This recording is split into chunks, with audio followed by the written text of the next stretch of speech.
Hello friends, आपका स्वागत है हमारे चैनल झक्कास एजुकेशन में।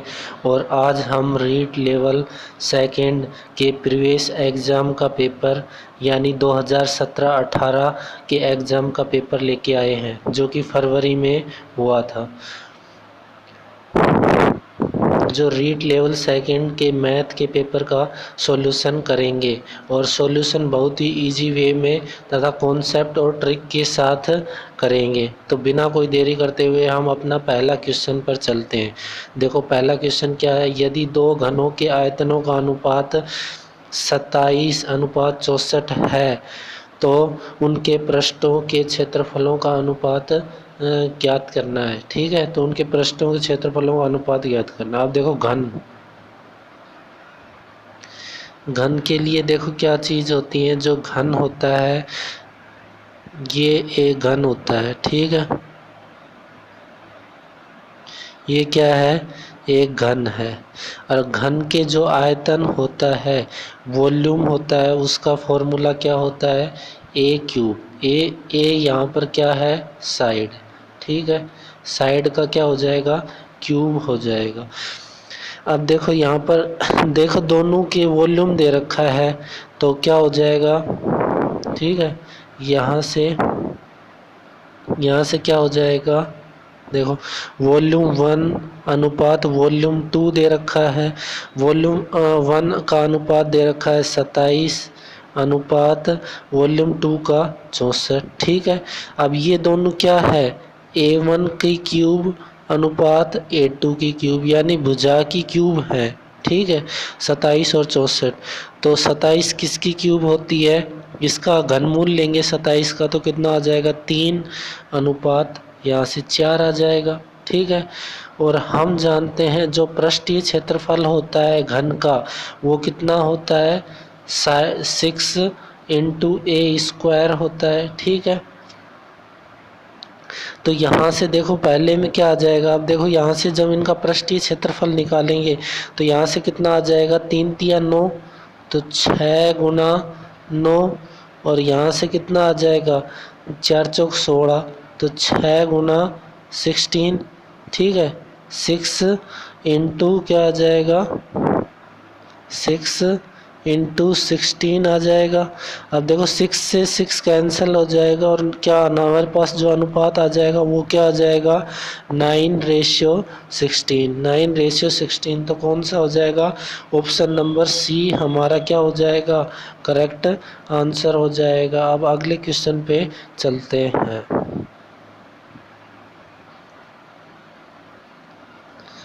देखो अगला क्वेश्चन क्या है। एक बेलनाकार खंभे के वक्र पृष्ठ का क्षेत्रफल 264 वर्ग मीटर है तथा इसका आयतन 1848 घन मीटर है। तो खंभे की ऊंचाई ज्ञात करनी है, जहाँ पर पाई का मान कितना प्रयोग करना है, 22/7 प्रयोग में लेना है। तो देखो कैसे करेंगे। अब देखो यहाँ पर ये देखो जैसे बेलनाकार कोई खंभा है। ठीक है, ये कोई बेलनाकार खंभा है। ठीक है, तो इसमें क्या, अब देखो बेलन के वक्र पृष्ठ का क्षेत्रफल कितना होता है, 2πRh। 2πRh हमें कितना दे रखा है, यहाँ से 2πRh दे रखा है 264। और फिर है बेलन के आयतन। बेलन का आयतन का सूत्र क्या होता है, पाई। ठीक है, बेलन के आयतन का सूत्र होता है πr² h। तो πr² h कितना दे रखा है, 1848 घन मीटर दे रखा है। तो यहाँ से हमें क्या करना है, ऊंचाई निकालनी है, खंभे की ऊंचाई ज्ञात करनी है। तो खंभे की ऊंचाई कैसे ज्ञात करेंगे, देखो अब देखो ये इक्वेशन फर्स्ट मान ले और ये इक्वेशन तो सेकंड मान ले। तो इस इक्वेशन सेकंड में फर्स्ट का जब डिवाइड करेंगे तो देखो क्या हो जाएगा, πr² h अपॉन क्या हो जाएगा, 2πRh। पाई से पाई कट जाएगा, आर से आर कट जाएगा, एच से एच कट जाएगा। ठीक है, तो कितना आ जाएगा, 1848 बटे में कितना आ जाएगा, 264। जब इसको काटेंगे तो देखो यहाँ से कितनी बार कट जाएगा, एक बार, दो एकम दो, दो तिया 6 और दो दूनी 4। आज 132 में 132 का भाग 1848 में देंगे तो देखो कितनी बार गया, कितनी बार जाएगा। ठीक है, तो कितनी बार जाएगा देखो, 9 बार नहीं,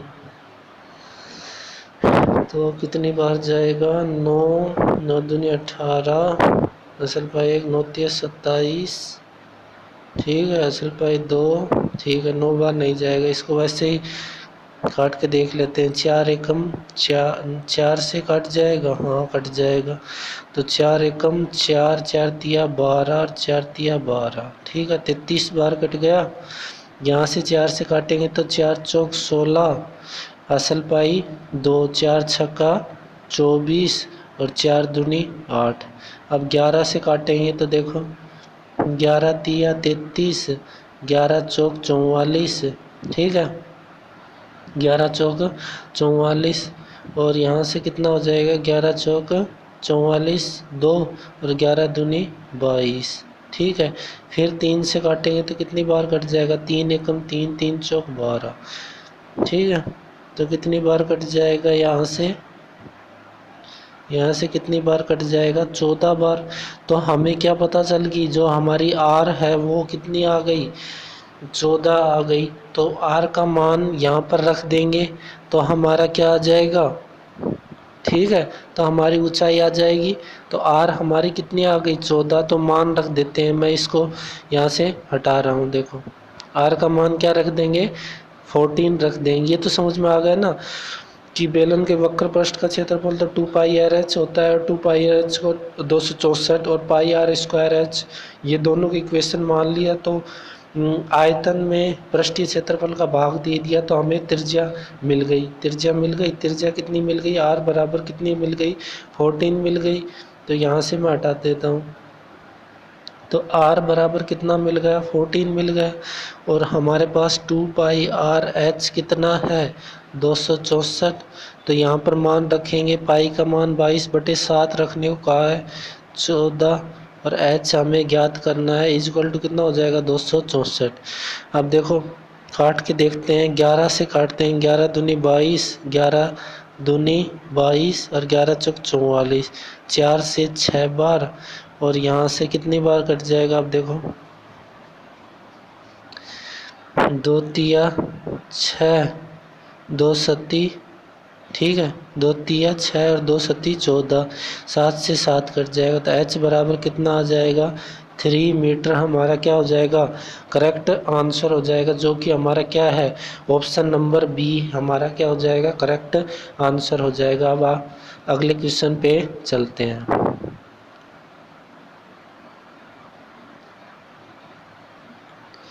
देखो अगला क्वेश्चन क्या है, अगला क्वेश्चन है, एक कक्षा में 20 छात्र ने गणित विषय में 100 अंकों में से क्रमशः निम्न अंक प्राप्त किए, कितने कितने, 54, 46, 24, 36, ऐसे जो अंक दे रखे हैं वो प्राप्त किए।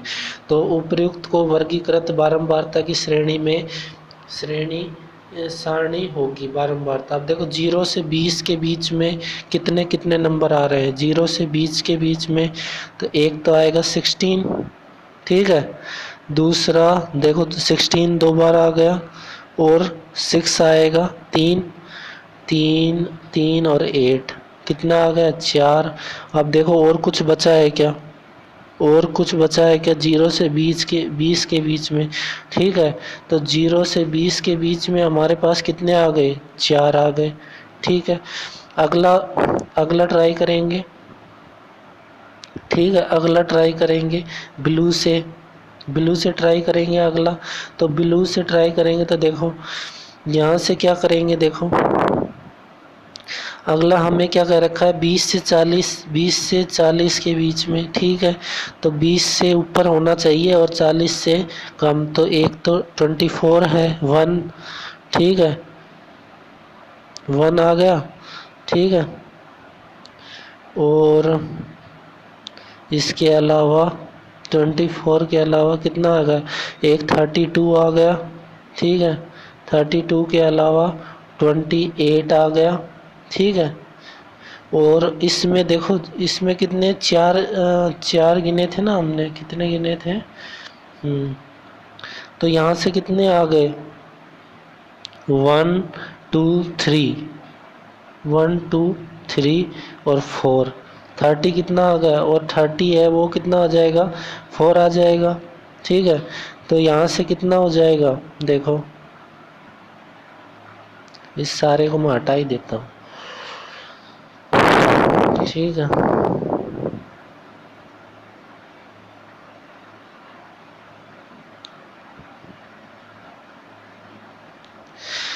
देखो 0 से 20 के बीच में देखो कितने कितने हैं। देखो 0 से 20 के बीच में यहाँ से देखेंगे तो 54, 46, 24, 36, 84, 70, तो कितना आ जाएगा? 16 आ जाएगा। तो 16, एक तो 16 हो गया, फिर 6 हो गया, फिर कितना हो गया? 44, 44, 55, ठीक है। फिर एक 8 हो गया, 8 के बाद फिर 16 हो गया, ठीक है। तो कितने हो गए? 4 हो गए। अब 20 से 40 के बीच में देखो, 20 से 40 के बीच में 24, 36, 2 2 2 2 2, ठीक है। 2 के बाद 32, 3 3 3, 3 के बाद 4 और 5, तो कितने आ गए? 5, ठीक है। 4 5। अब आगे देखते हैं, ठीक है। आगे 40 से 60 के बीच में देखते हैं, तो 40 से 60 तो 140, ठीक है। 1 2 58, 2 2 2 के बाद 3 3 के बाद 4 4 4 4 4 4 4 और 5, तो कितने आ गए? 5 आ गए, ठीक है। और भी देखो कुछ है क्या? 6, हाँ 554 और है 6, तो कितने हो जाएंगे? 6 हो जाएंगे। और 40 से 60 के बीच में कितने और 60 से 80 के बीच में देखो, 64 1, 66 2, 66 के बाद 70 3, तो कितना हो जाएगा? 3। अब क्या लिखा? 80 से 100 के बीच में, 80 से 100 के बीच में बच क्या गया? 84 और 82, तो कितना आ जाएगा? 2। तो हमारा सीक्वेंस क्या हो जाएगा? 4 5 6 3 2, 4 5 6 3 2 किस में आ रहा है? देखो 4 5 6 3 2 ऑप्शन नंबर ए में ही आ रहा है, तो ऑप्शन ए नंबर ए हमारा क्या हो जाएगा? करेक्ट आंसर हो जाएगा। अब अगले क्वेश्चन पे चलते हैं,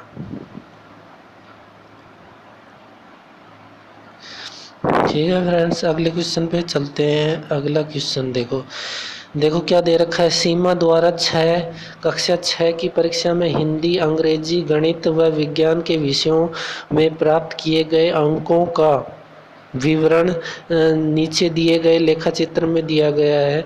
इन विषयों में सीमा द्वारा प्राप्त सभी अंकों का योग कितना है? 480। देखो ये याद, 480 अंकों का योग क्या दे रखा? हाईलाइट क्या है? अंकों का योग कितना है? 480, ठीक है। तो ये आपने ये डायग्राम दे रखा है, हिंदी, गणित और इंग्लिश में 87 डिग्री, ठीक है।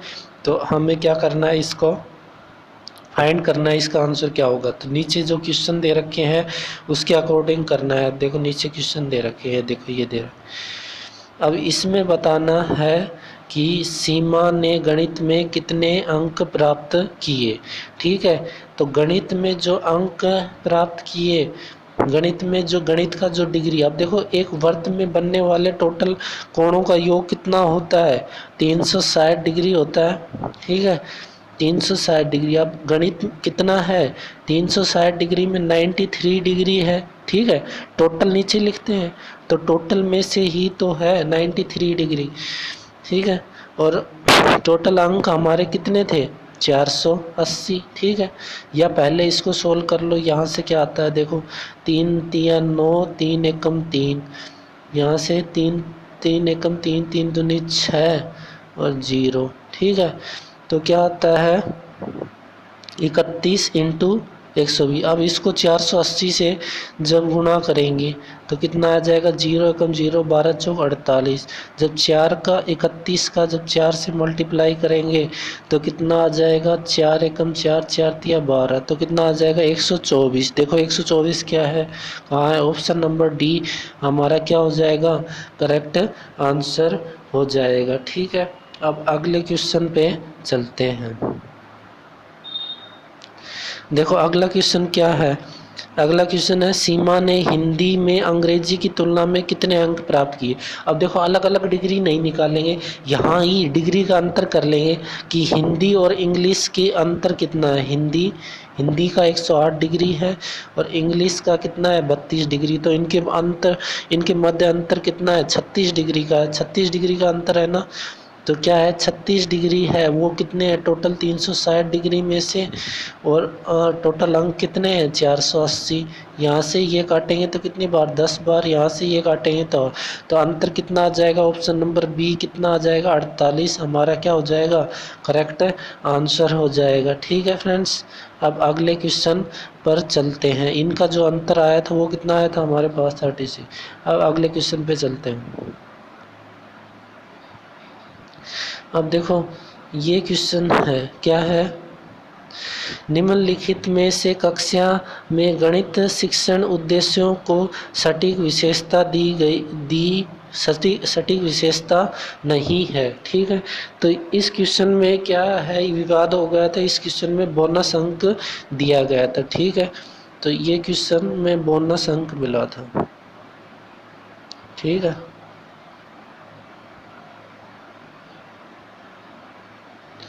तो इसमें क्या मिला था, बोनस अंक मिला था। ठीक है, अगले क्वेश्चन देखते हैं। यदि एक विद्यार्थी अलग अलग परीक्षाओं में 80 में से 42 अंक समान रूप से प्राप्त करता है तो यह परीक्षण निम्न में से कौन सी विशेषता बतलाता है, बताओ।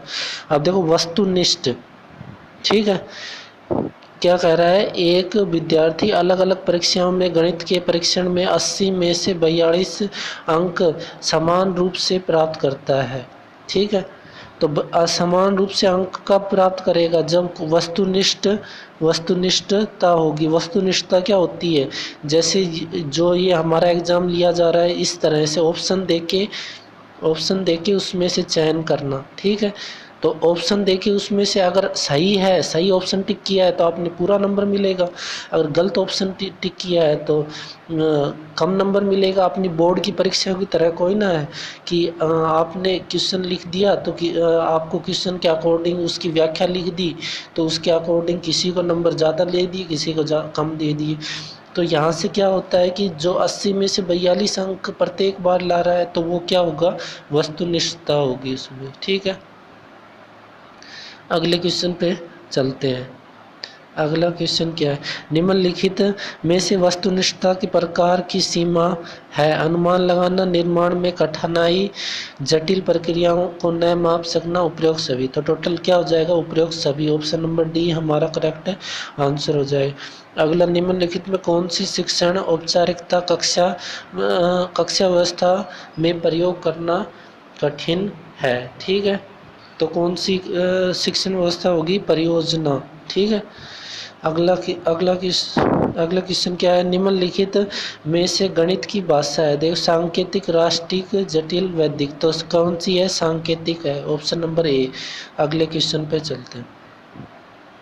निम्नलिखित में सही मानों में गणित है। मूर्त विज्ञान, अमूर्त विज्ञान, भौतिक विज्ञान और सापेक्ष विज्ञान। ठीक है, तो कौन सा हो जाएगा,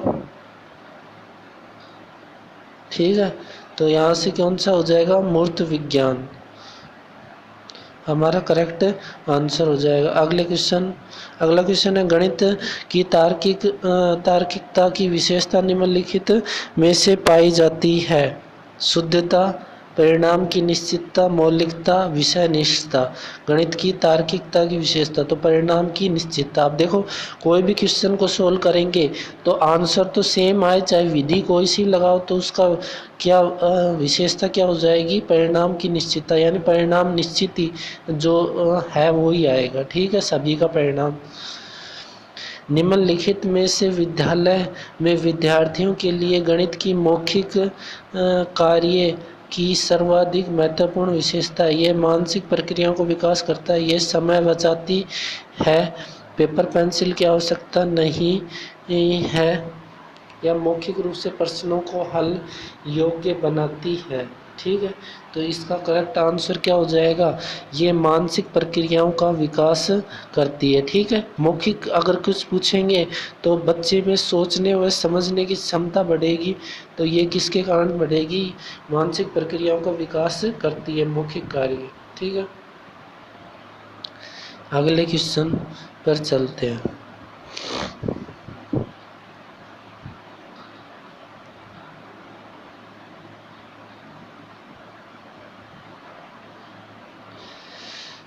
अगला क्वेश्चन देखो क्या है, निम्नलिखित में से कौन सा सूचना दूरसंचार तकनीकी उपकरण व विशिष्ट तौर पर ग्राफ तथा ज्यामिति शिक्षण के लिए सर्वाधिक है। एलसीडी प्रोजेक्टर, स्लाइड प्रोजेक्टर, अंतःक्रियात्मक श्वेत पट्ट, टेलीविजन। तो इसका आंसर क्या हो जाएगा, अंतःक्रियात्मक श्वेत पट्ट। विद्यालय में ज्यामिति पढ़ाने के लिए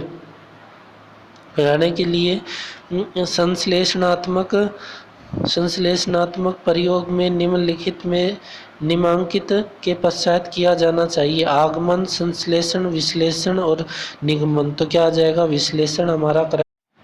देखो फ्रेंड्स, अगला क्वेश्चन क्या है, देखो क्या है, अंडर रूट -√3 प्लस √84 प्लस 18 √3। ठीक है, बहुत ही मोस्ट इम्पोर्टेंट क्वेश्चन था ये।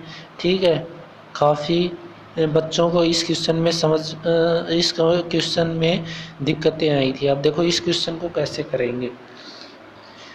अब देखो पहले पीछे से सोल्व करते हैं, इस प्रकार के क्वेश्चन को पहले इसको सोल्व करेंगे। √84 प्लस 18 इंटू √3, तो इसको सोल्व करेंगे। अब देखो ये किसी ना किसी का क्यूब होता है, तो लास्ट में 2ab आएगा, लास्ट में क्या आएगा 2ab।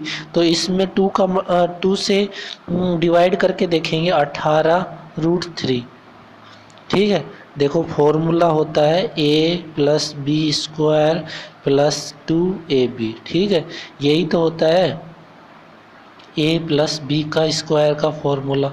ठीक है, तो यहाँ तो इस a² + b² का योग हो गया, और यहाँ पर क्या हो गया 2ab आया है, 2ab। जब 2ab को सोल्व करेंगे, अब देखो मैं यहाँ से हटा देता हूँ, जब इसको सोल्व करेंगे तो यहाँ से देखो 18 में जब 18√3 में 2 का डिवाइड करेंगे तो कितना आ जाएगा 9√3। अब देखो 9√3 कैसे आया होगा। ठीक है, अब देखो 9 को हम a मान लें और √3 को हम b मान लें, तो यहाँ से देखो क्या हो सकता है, ये देखो 9 का स्क्वायर 81 और 3 का √3 का स्क्वायर कितना हो जाएगा 3, तो 84 बन रहा है। ठीक है, तो 84 हमारे पास बन रहा है, तो ये पूरा हमारा क्या हो गया 9 प्लस √3 का स्क्वायर। ठीक है फ्रेंड्स, √3 का स्क्वायर। ठीक है, तो ये 9 प्लस √3 का स्क्वायर हो गया। ठीक है, तो यहाँ से आप देखो मैं इसको हटा देता हूँ एक बार। ठीक है, एक बार हटा देता हूँ यहाँ से, तो हमारे पास क्या आ गया, ये वाला जब हमने सोल्व किया तो आ गया हमारे पास 9 प्लस √3 का होल स्क्वायर। ठीक है, जब इसका रूट लेंगे तो ये क्या हट जाएगा, स्क्वायर हट जाएगा। जब इसका रूट लेंगे तो स्क्वायर हट जाएगा, क्योंकि रूट का अर्थ क्या होता है 1/2 होता है, और 2 से 2 कट जाएगी जब घात मल्टीप्लाई में आएगी। तो यहाँ से देखो क्या हो जाएगा √3, और यहाँ से जब इसका रूट हट जाएगा तो ये कितना बच जाएगा 9 प्लस √3। यहाँ से √3 से √3 कट गया, और जब 9 का अंडर लेंगे तो कितना आ जाएगा 3। तो ऑप्शन नंबर बी हमारा क्या हो जाएगा, करेक्ट आंसर हो जाएगा। अब अगले क्वेश्चन पे चलते हैं।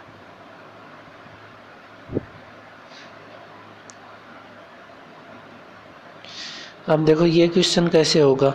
4 की घात दे रखी है, यानी 4 की पावर दे रखी है 97 माइनस 4 की पावर 96 प्लस 4 की पावर 95 इजक्वल टू के इंटू 4 की पावर 95 हो, तो के का मान ज्ञात करना है। अब देखो यहाँ से क्या कर लेंगे, 4 की पावर 95 कॉमन ले लेंगे, 4 की पावर 95 कॉमन ले लेंगे, तो यहाँ से कितना बचेगा 4 की पावर 2 माइनस यहाँ से कितना बच जाएगा 4 की पावर 1 प्लस और यहाँ से 4 की पावर 0। तो किसी की पावर 0 होती है जब क्या होता है 1 बचता है, ठीक है। यहाँ से कितना बच जाएगा 1 और बराबर क्या हो जाएगा k इंटू 4 की पावर 95। अब देखो 4 की पावर 95 से 4 की पावर 95 कट गया, इसको सोल्व करेंगे तो कितना हो जाएगा 16 माइनस 4 प्लस 1, तो बराबर के। यहाँ पर 16 17 में से जब 4 गए जाएंगे बराबर के, तो के बराबर कितना हो जाएगा 70 में से 4 जब माइनस करेंगे तो कितना हो जाएगा 13। तो ऑप्शन नंबर सी हमारा क्या हो जाएगा करेक्ट आंसर हो जाएगा। अब अगले क्वेश्चन पे चलते हैं।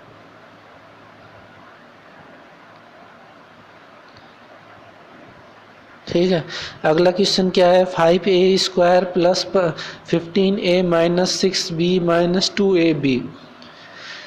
ठीक है फ्रेंड्स, इस क्वेश्चन को देखो कैसे करेंगे। इस क्वेश्चन को करने के लिए क्या कर रखा है कि इसमें से कौन सा मान होगा इसका, ठीक है। तो यहाँ से जब देखो इस वाले में जब 5 कॉमन लेंगे, ठीक है, 5 कॉमन लेंगे, 5a कॉमन लेंगे, तो यहाँ से क्या बच गया a प्लस 3। यहाँ से जब हम क्या कॉमन लेंगे, यहाँ से हम जब माइनस का 2b कॉमन लेंगे, ठीक है, माइनस का 2b कॉमन लेंगे तो कितना बच जाएगा 3 प्लस a। तो यहाँ से हमारे पास क्या आ गया 5a माइनस 2b और क्या हो गया a प्लस 3। ठीक है, अब दोनों प्लस का है, इसको चेंज करके भी लिख सकते हैं, चाहे 3 प्लस a लिख सकते हैं, चाहे a प्लस 3।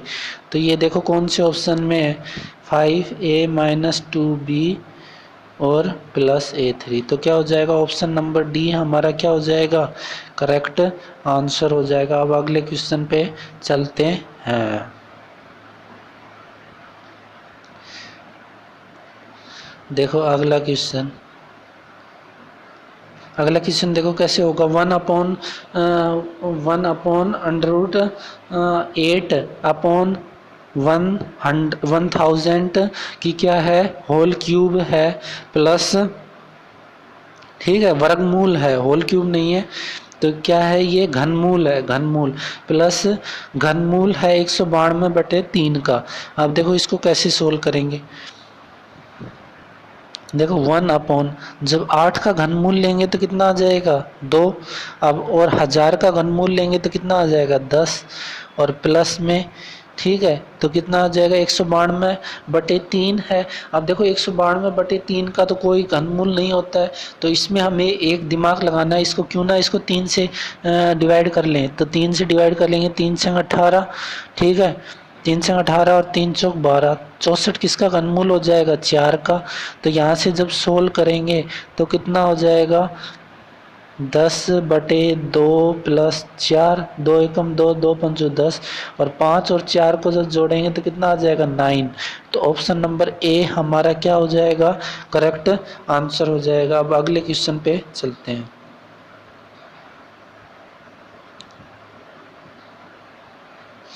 अब देखो अगला क्वेश्चन क्या है, अगला क्वेश्चन है 2x minus 3y is equal to 79, x plus 6y is equal to 47। तो x माइनस y का मान ज्ञात करना है, ठीक है।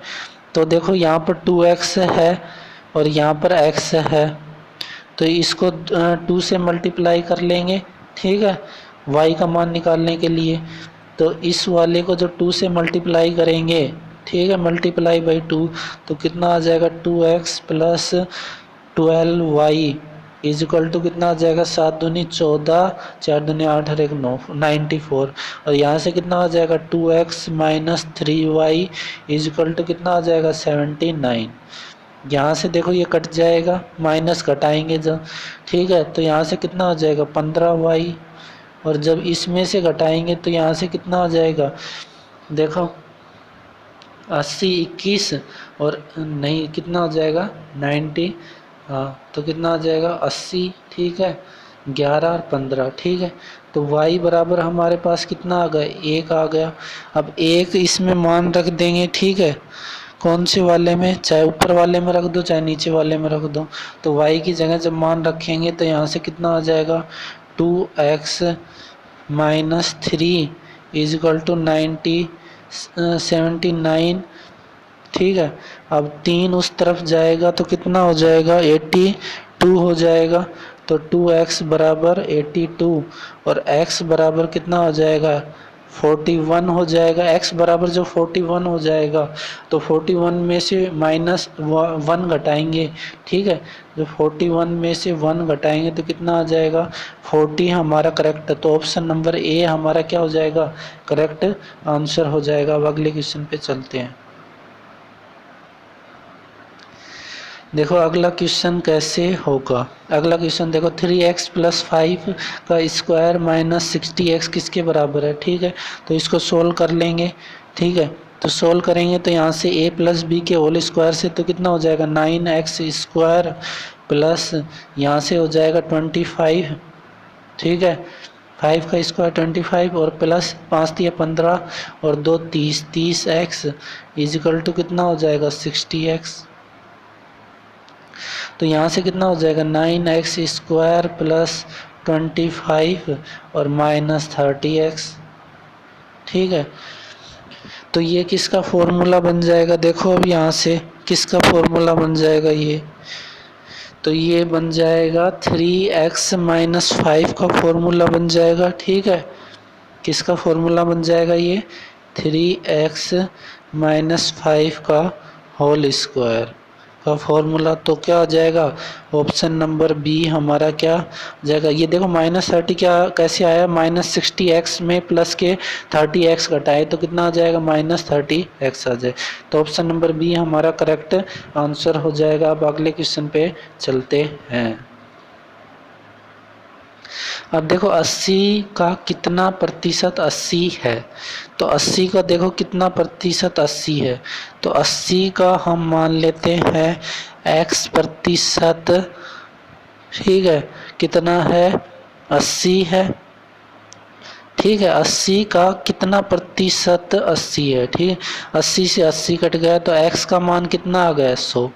तो 80 का कितना प्रतिशत 80 है 100%। तो क्या आ जाएगा ऑप्शन नंबर डी हमारा क्या आ जाएगा करेक्ट आंसर।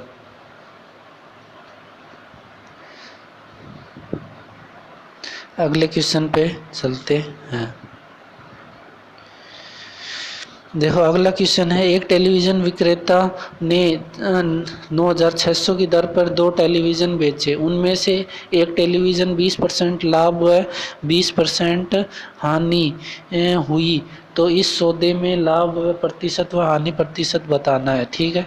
तो कैसे करेंगे, अब देखो 20% की जब फ्रैक्शन चेंज करेंगे तो हमारे पास क्या आ जाएगा 1/5।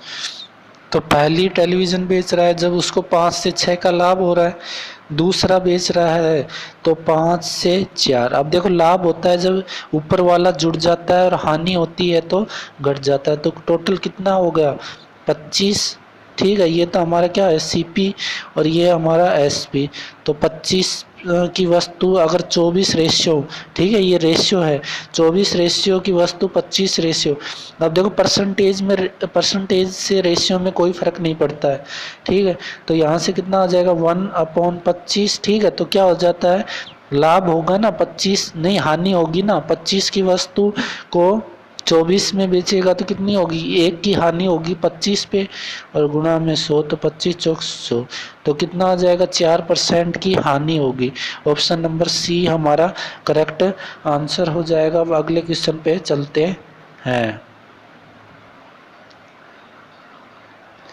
अगला क्वेश्चन है, देखो बेहतरीन क्वेश्चन है, इसमें MDH का फॉर्मूला लगेगा। MDH का फॉर्मूला क्या होता है, MDH अपॉन W1, और क्या होता है MDH, ठीक है। तो M1D1H1 मान लो, और इसको W2 मान लो, इसको M1D1H1 और इसको 2, ठीक है। तो M से अर्थ क्या होता है, मैन होता है, और D से अर्थ क्या होता है, डे, और H से अर्थ क्या होता है, हावर्स, ठीक है। और W से क्या होता है, जितना कार्य किया गया उतना। अब देखो क्वेश्चन में हमें क्या दे रखा है, 6 मजदूर, यानी आदमियों की संख्या है 6 और 16 दिन में, ठीक है। यही कार्य 4 दिनों में पूरा करने के लिए कितने मजदूर चाहिए, ठीक है। तो M2 ज्ञात करना है हमें। 4 चौक 16 और 6 चौक 24, तो M2 हमारे पास कितना आ गया, 24। तो कितना आ गया, 24। तो 24 कौन सा, ऑप्शन नंबर सी हमारा क्या हो जाएगा, करेक्ट आंसर हो जाएगा। अगले क्वेश्चन पे चलते हैं। देखो अगला क्वेश्चन क्या है, यदि किसी धन का 8% की दर से 5 वर्ष का साधारण ब्याज 640 हो तो मूलधन ज्ञात कीजिए। अब देखो फॉर्मूला, जो इंटरेस्ट होता है वो क्या होता है, जो ब्याज होता है वो क्या होता है, दर और समय का मल्टीपल ही तो होता है, दर व समय का मल्टीपल। तो 40% की वैल्यू हमें कितनी दे रखी है, इतनी दे रखी है 640, यहाँ से काट लेंगे, ठीक है। तो 1% की वैल्यू हमारे पास कितनी आ जाएगी, 4 एकम 4, ठीक है, 16 आ जाएगी ना। तो यहाँ से कितनी 1% की वैल्यू जो 16 आ जाएगी, और प्रिंसिपल अपने आप में कितना परसेंट होता है, 100%। तो 100% की वैल्यू कितनी हो जाएगी, 16, ठीक है। जो 100% की वैल्यू तो 16 इंटू 100, तो कितना आ जाएगा 1600, तो 1600 ऑप्शन नंबर बी हमारा करेक्ट आंसर हो जाएगा। अब अगले क्वेश्चन पे चलते हैं। देखो एक विश्वविद्यालय में आने वाले विद्यार्थियों की संख्या प्रति वर्ष 10% की वृद्धि का लक्ष्य रखा। यदि वर्ष 2016 में यह संख्या 1500 थी, ठीक है। तो संख्या 1500 थी, 2018 में वह लक्ष्य की पूर्ति करने के लिए विश्वविद्यालय में कितने विद्यार्थी होंगे, ठीक है। तो हर साल आप देखो क्या करेंगे, रेशियो मेथड सबसे अच्छा है। 10% की वृद्धि यानी 1/10, ये मेरे को तो याद है लेकिन आपको समझाने के लिए बता रहा हूँ कैसे होता है। तो यहाँ से क्या हो जाएगा, 10 से 11 पहले वर्ष, ठीक है, फर्स्ट वर्ष, सेकंड वर्ष फिर 10 से 11 की बढ़ोतरी होगी। तो टोटल कितनी हो गई, 100 से 121 की बढ़ोतरी हो गई। अब देखो 100 रेशियो का मान हमें दे रखा है, ठीक है। तो 100 रेशियो का मान हमें कितना दे रखा है, 1500। तो 1 रेशियो बराबर कितना होगा, 1500। जब 121 रेशियो का मान निकालेंगे तो 15 से मल्टीप्लाई करेंगे, तो 15 एकम 15, असल पाई 5, 15 दूनी 30, 30 और 5, ठीक है, 15 एकम 15, ठीक है। यहाँ से थोड़ी सी गड़बड़ी हो गई, 15 एकम 15, तो 15 का 5, असल पाई 1, तो 15 दूनी 30, 30 और 1 31, असल पाई 3, तो 15 एकम 15 और 3 18, तो कितना आ जाएगा 1815। तो ऑप्शन नंबर बी हमारा क्या हो जाएगा, करेक्ट आंसर हो जाएगा। अब अगले क्वेश्चन पे चलते हैं।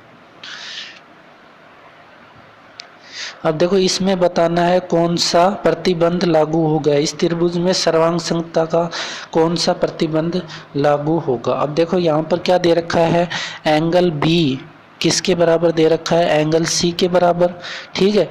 पहले क्या लेंगे, त्रिभुज ए बी और ई, ठीक है, ए बी ई, और दूसरा त्रिभुज क्या लेंगे, त्रिभुज डी सी ई,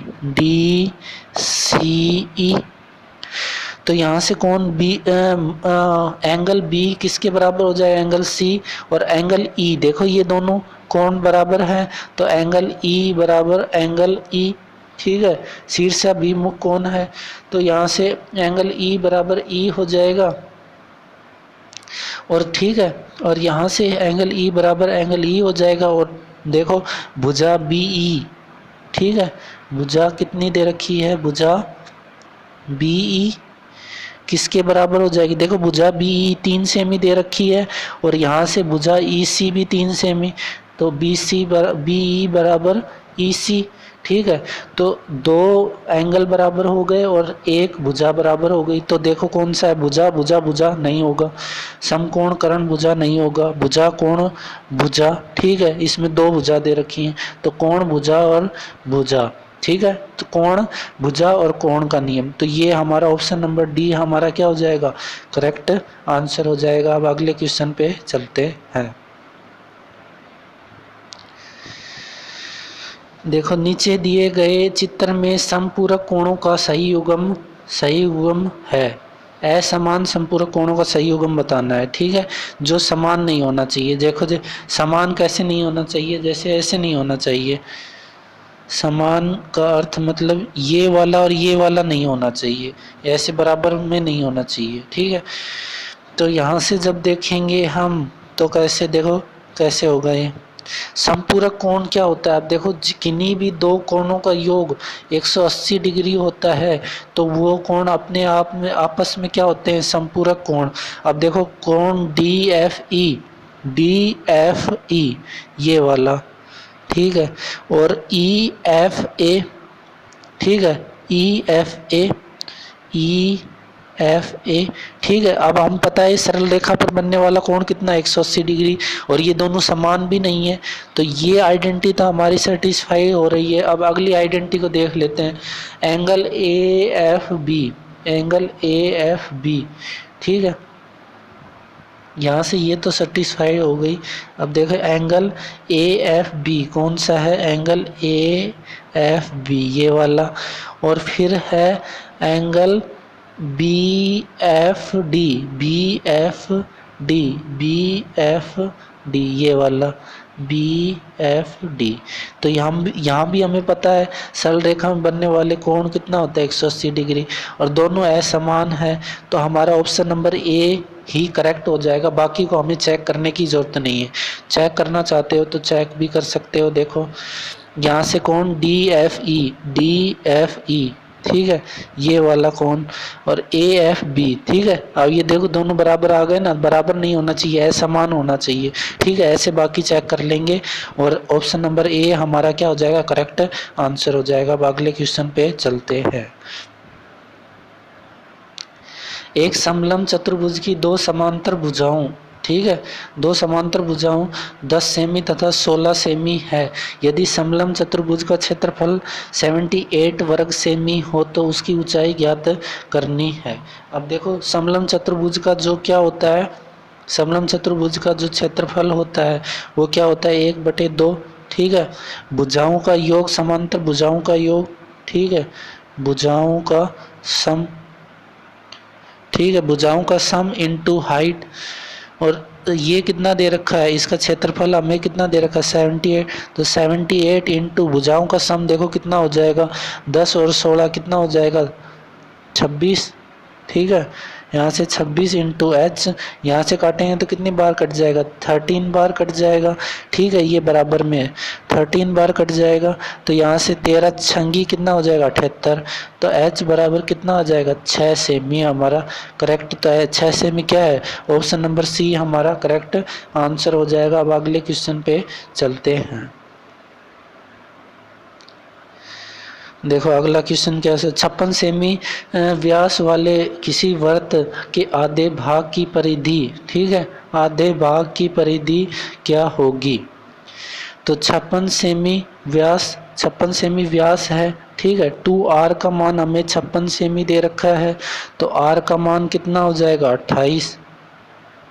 अब यहाँ पर क्या कह रखा है, वृत्त के आधे भाग की परिधि, ठीक है, पूरे भाग की परिधि कितनी होती है 2πr, और इसका आधा, तो आधे भाग की परिधि कितनी हो जाएगी πr।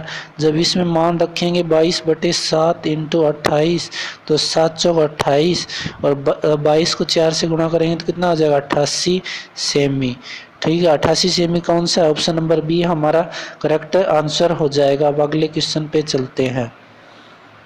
ठीक है फ्रेंड्स, यहाँ तक ही हमारे क्वेश्चन थे और मैंने इन क्वेश्चनों को ट्रिक और कॉन्सेप्ट के साथ समझाने की पूरी कोशिश की है आपको। आशा करता हूँ आपको वीडियो अच्छा लगेगा। वीडियो अच्छा लगे तो वीडियो को लाइक करें, कमेंट करें, शेयर करें, चैनल को सब्सक्राइब करें। खुश रहें। जय हिंद, जय भारत।